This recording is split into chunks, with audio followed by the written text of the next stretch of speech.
Good morning. How are we doing? So, should I exercise 2 days in a row? And should I be training different muscle groups when I train? Like, should I just go in and train legs? Should I just do an exercise session on core? Should I just do an exercise session on arms? And that was the discussion I had. And in short, it does depend. But generally, in this scenario, if time's an issue, if you're struggling to get stuff done in time, we've got to consider here that getting the workout in is the most important thing. Because if I was to clone myself, so I had map 1 and map 2, map 1 would get a workout in on Monday and a workout in on Wednesday every week that he could. But some weeks I struggled to get it in because of time, because of childcare. I didn't want to train on the Tuesday because that would be 2 days in a row and that would be too much. Who would get the best results over time compared to map 2, who just said, you know what, I can always do Tuesday.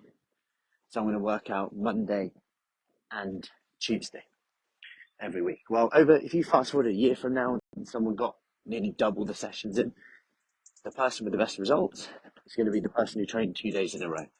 And if you put it simply like that, it's like, yeah, you know what, just get the session in.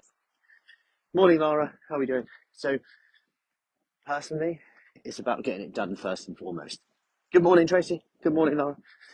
So then we go on to the next part of this, in that so in short, yes, you can train 2 days in a row.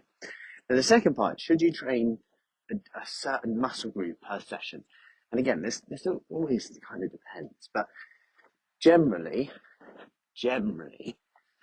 like a mixture is absolutely fine, like working multiple parts of your full body for a variety of reasons. One, you don't isolate a muscle to the extent that it's out of use for the week, if you like, so it might stop you walking or running. And I'm saying this from a point of view, I did a leg session last night, just legs. I'm going to go on to that in a second. But having a full body approach means you hit the whole body, so you're less likely to isolate one part and potentially feel it the next day, which could impact your movement, your results. Because if you move less than the rest of the week as the exercise session, that might be offsetting your fitness level, your cardio, and maybe even just your calories out, right? Your calorie expenditure. The second part of this is you get good insulin sensitivity on your whole body. So if you're just working, say, your arms, you're increasing insulin sensitivity, but mainly at the arms, which is essentially how you handle sugar, how you handle food a bit better. So you would get full body insulin sensitivity benefits from working the whole body. Another part of this is if you're training a few times a week, and you kind of want to hit every body part, right? Because if you're only working arms and then legs, and you train 2 days a week, you're working each muscle group once. So you upper body one day, lower body the other day, you're working twice a week. You could argue that, could you train more than that? Well, you could do full body one day, full body the next day.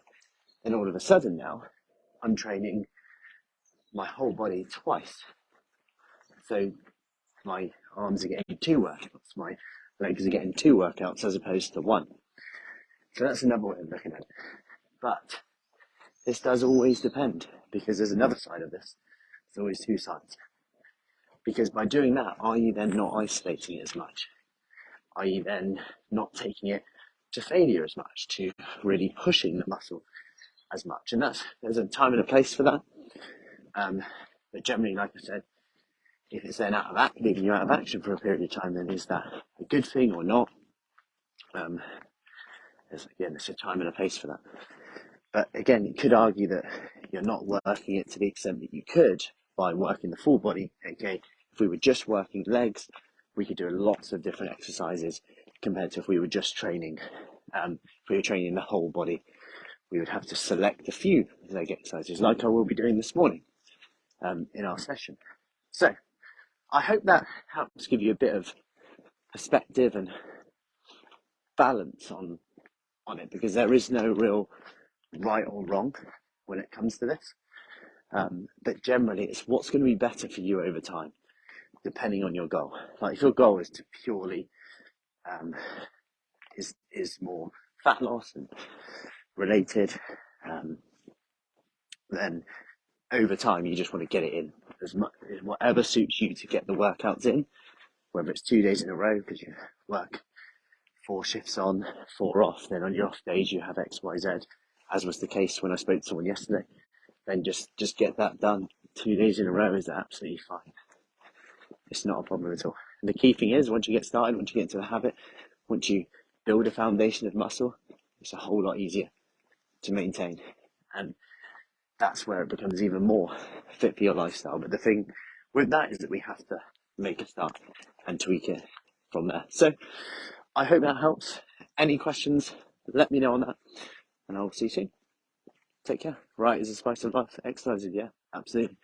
Absolutely. And that's, yeah, I totally agree with that. There's variety is really key. But then at the same time, you want a little bit of constant, because with that constant, you can then monitor progression. So again, it's like a really balanced one. There's never a right or wrong in fitness. Context is always key. Anyway, I'm about to get into a dark hole. I'm covered in trees. So have an awesome day. Control what you can. Whether it's training 2 days in a row, getting a walk in, making a slightly better choice, and that's key too. And I'll see you soon.